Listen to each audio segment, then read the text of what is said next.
بسم الله وصلى الله وسلم على نبينا محمد وصحبه أجمعين. السلام عليكم ورحمة الله وبركاته. حالي مثال عجب بدن بان أركي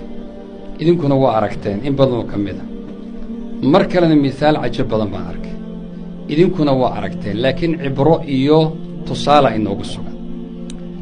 وحان حالي أركي اللباح أي كوح ورابيال أما درواية ذاتك قاردهان قاردنا وحدا ورابئه تقريبا لباتمية أي ميل كهلان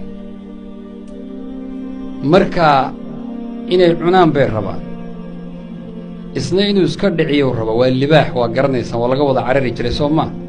لكن كوح لباتمية الروابا هلي وينا أدبع الرفاذية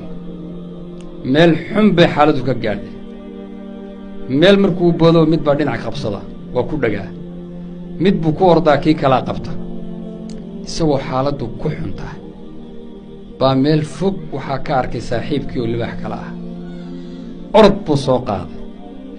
suu u soo ordayay ayaa wuxuu ku qaaday olo kooxdii dhan hal mar buu dhaxmaray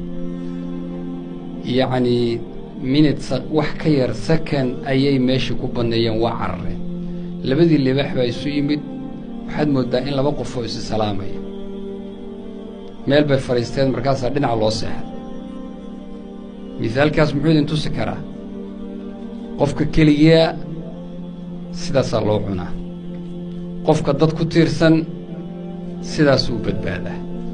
misaalka kale waa mid aad aragteen isaguna labo ghazaal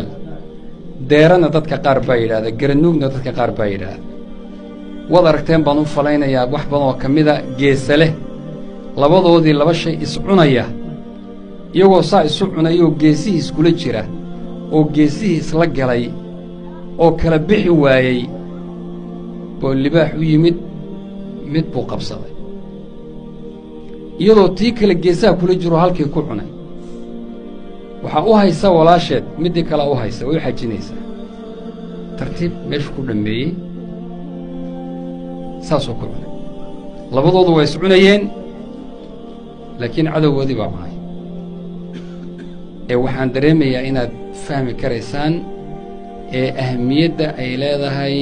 walaalnimadu ahamiyadda ay leedahay waxdadu ahamiyadda ay leedahay midnimadu iyo dhibaatada ay leedahay tafaraaruq